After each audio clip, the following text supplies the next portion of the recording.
Hello दोस्तों, तो देवभूमि ज्ञान दर्शन में आपका बहुत बहुत स्वागत है। तो आज हम देखेंगे आपके कुछ प्रश्नों को। तो चलिए फिर स्टार्ट करते हैं। तो जो हमारा पहला प्रश्न है वह है, रेणुका झील किस राज्य में स्थित है आपकी? तो आपने बताना है भैया। तो देखो, इसमें जो हमारा सही आंसर है ना वह होगा आपका, देखो, हिमाचल प्रदेश में है आपकी। ठीक है, रेणुका जो झील है वो हिमाचल प्रदेश में है, सिरमौर ज़िले में स्थित है ये आपकी। ठीक है, सिरमौर में लिख लो। चलो फिर अब बढ़ते हैं आगे की ओर। फिर जो हमारा अगला प्रश्न है, 1857 विद्रोह के दौरान मुगल सम्राट था, उस समय मुगल सम्राट कौन थे भैया? 1857 की बात आ रही है तो आप कहेंगे उस समय थे बहादुर शाह। ठीक है, बहादुर शाह द्वितीय इसमें हमारा सही आंसर हो जाएगा। देखो, प्रथम भी लिया है, प्रथम भी दिया है यहाँ पे कंफ्यूज करने को। ठीक है, तो बहादुर शाह द्वितीय इसमें हमारा सही हो जाएगा। और बहादुर शाह द्वितीय से को पहले कौन होते हैं भैया?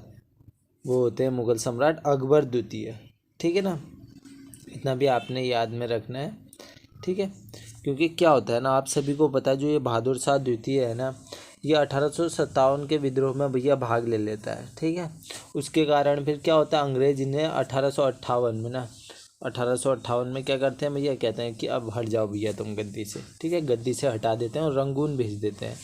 रंगून कहाँ है भैया? रंगून आपका म्यांमार में था। ठीक है, रंगून आपका म्यांमार में था, तो वहीं भेज देते हैं। फिर 1862 में जो है बहादुर शाह द्वितीय की भी मृत्यु हो जाती है भैया। ठीक है, और ये आपका क्या बन जाता है, अंतिम मुगल बादशाह बन जाता है भैया। ठीक है, चलो फिर अब बढ़ते हैं आगे की ओर। फिर जो हमारा अगला प्रश्न है, एलोरा की गुफाओं में कितने मठ और मंदिर हैं? आपसे पूछा जा रहा है एलोरा की गुफाओं में कितने मठ और मंदिर हैं। ठीक है, आप सभी को पता है, अगर मैं बात करूँ एलोरा की गुफा, तो यह आपके महाराष्ट्र में है। महाराष्ट्र में है, तो देखो ऑप्शन कैसे आता है, या तो महाराष्ट्र दे दिया जाएगा या तो औरंगाबाद दे दिया जाएगा। ठीक है, औरंगाबाद दे दिया जाएगा, तो ऐसे करके ऑप्शन आता है, क्योंकि महाराष्ट्र के में एक ज़िला है आपका औरंगाबाद, वहीं पे आता है आपका एलोरा गुफाएं। ठीक है, तो देखो इसमें जो हमारा सही आंसर होगा ना वह होगा 34 है। ठीक है, मठ और मंदिरों की संख्या कितनी है? 34। ऑप्शन नंबर 3 इसमें हमारा सही हो जाएगा। अब बढ़ते हैं फिर आगे की और अगला प्रश्न है, भारत में भारतीय वाणिज्य एवं उद्योग महासंघ यानी फिक्की की स्थापना किस वर्ष हुई थी? ठीक है, भारतीय वाणिज्य यानी बात चल रही है, देखो फिक्की की अगर फुल फॉर्म की बात आएगी तो हिंदी में होगी। ठीक है, इंग्लिश में आप इसको क्या बोलते हो? Federation of India chambers of commerce and industry. ठीक है, चलो ये जो भी है ना, ये भारत में जो व्यापारिक संगठन है उनका संघ मान लो एक। ठीक है, और इसका मुख्यालय आपका किधर है भैया? नई दिल्ली में है। किधर है? नई दिल्ली में है इसका मुख्यालय। ठीक है, और इसकी स्थापना होती है भैया आपकी वर्ष 1927 में। ठीक है, 1927 इसमें हमारा सही हो जाएगा, फिक्की की स्थापना। और देखो, महात्मा गांधी जी की सलाह से होती है ये। महात्मा गांधी जी की सलाह पर एक होते हैं आपके घनश्याम दास बिड़ला जी और पुरुषोत्तम ठक्कर जी, इनके द्वारा इसकी भैया स्थापना होती है। ठीक है, अब बढ़ें फिर आगे की ओर। फिर जो हमारा अगला प्रश्न है, सरदार सरोवर बांध राज्य में नदी पर स्थित है। सरदार सरोवर बांध की बात आ रही है भैया, तो आप सभी को पता है जो सरदार सरोवर बांध है वो आपका किधर है? गुजरात में है। ठीक है ना, गुजरात में है और नर्मदा नदी पे है। ऑप्शंस के हिसाब से देखो। ठीक है, ऑप्शंस के हिसाब से देख लो भैया, क्योंकि वैसे तो अगर मैं बात करूं जो सरदार सरोवर परियोजना है उसका लाभ, अगर मैं बात करूं कौन कौन से संबंधित राज्य हैं, तो उसमें आपका एमपी भी आ जाता है, महाराष्ट्र भी आ जाता है, गुजरात भी आ जाता है, राजस्थान भी आ जाता है, लेकिन वह स्थित है नर्मदा नदी पे। ठीक है, तो नर्मदा नदी गुजरात में दिया, तो आप गुजरात को बिल्कुल ही सही लगा देंगे। ठीक है ना, चलो समझ गए। अब देखो और बातें जान लो, जैसे आपसे पूछा जाता है ना, ये तो सरदार सरोवर बांध की बात हो गई, एक हीराकुंड बांध से भी आपका प्रश्न बन जाता है। हीराकुंड बांध, ठीक है, तो हीराकुंड बांध किस नदी पे स्थित है भैया? ये महानदी पे स्थित है, महानदी पर स्थित है। और किधर है भैया? आपका उड़ीसा में है। ठीक है ना, उड़ीसा में है आपका। और एक और आपका भाखड़ा नागल परियोजना की अगर मैं बात करूं, ये भी पूछा जाता है ना, भाखड़ा नागल परियोजना, तो ये आपकी कहाँ है भैया? कौन से उसमें नदी पे? ये है आपकी सतलज नदी पे। और इसके अगर मैं बात करूँ संबंधित राज्य कौन कौन से हैं, तो आप कह देंगे हिमाचल प्रदेश, ठीक है, हिमाचल प्रदेश और पंजाब है, ठीक है ना। एक आपका नागार्जुन सागर बांध है, नागार्जुन सागर परियोजना लिख लो, चलो, ठीक है, कृष्णा नदी पे है। और कहाँ पे है अभी ये आपका, ये है आपका आंध्र प्रदेश में, ठीक है, आंध्र प्रदेश में। चलो फिर समझ गए इतना, बढ़े आगे की ओर। फिर जो हमारा अगला प्रश्न है, निम्न में से कौन सा जलप्रपात झारखंड में स्थित है। तो देखो जलप्रपात से आपका प्रश्न बनता है, ठीक है। तो इसमें जो हमारा सही होगा ना, झारखंड में स्थित है आपका हुंडरू जलप्रपात, ठीक है। ऑप्शन नंबर 3 इसमें हमारा बिल्कुल ही सही हो जाएगा। स्वर्ण रेखा नदी पर स्थित है, ठीक है। 74 मीटर है आपकी इसकी जलप्रपात की जो है ऊंचाई, ठीक है।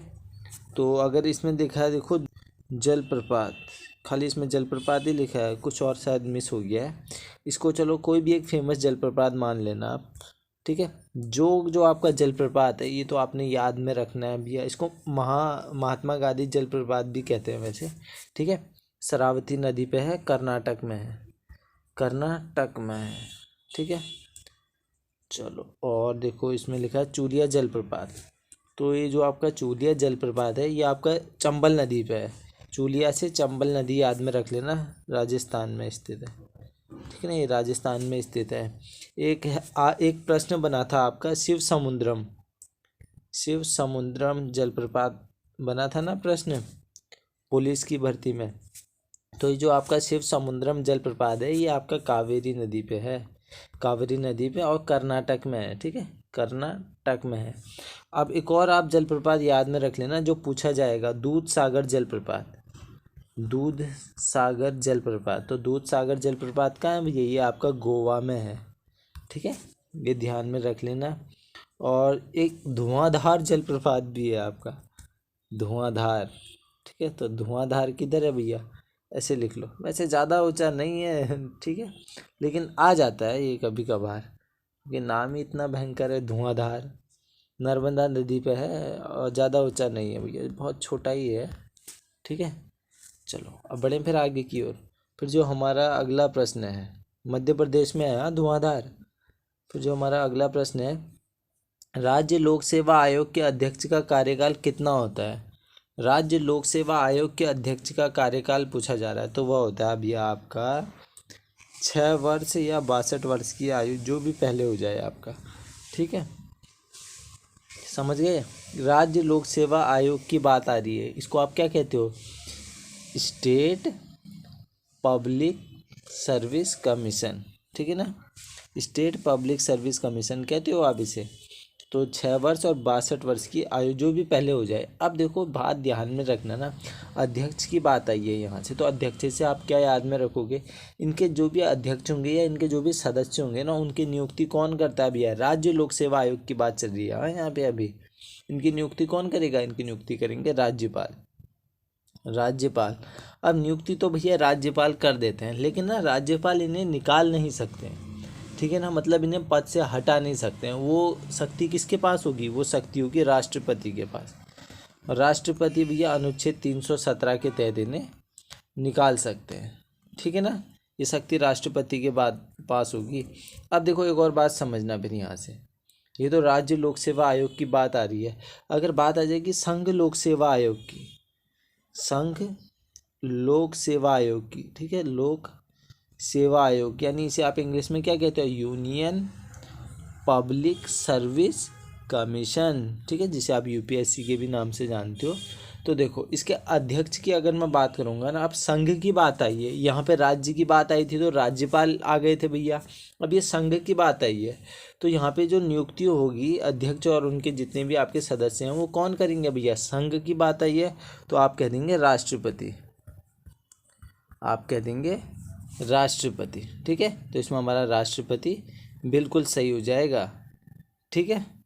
तो इसमें हमारा सही हो जाएगा आपका ऑप्शन नंबर ए, इसमें हमारा सही हो जाएगा, ठीक है ना। चलो अब संघ लोक सेवा आयोग की एक और हम बात कर लेते हैं। संघ लोक सेवा आयोग में अगर मैं बात करूँ तो इनके जो अध्यक्ष का जो कार्यकाल होता है, ठीक है, वो होता है 6 वर्ष और 65 वर्ष की आयु, ठीक है, इसमें जो भी आपका पूरा हो जाए।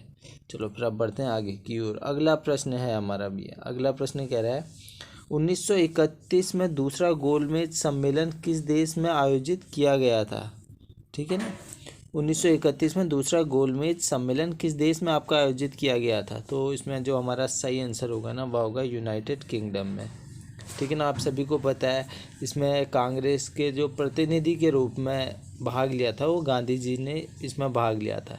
ठीक है ना, और तीसरे गोलमेज सम्मेलन में तो वैसे ही आपका कांग्रेस भैया पार्ट मतलब लेता नहीं है। ठीक है, पार्ट नहीं लेता है, उसमें जाते ही नहीं है।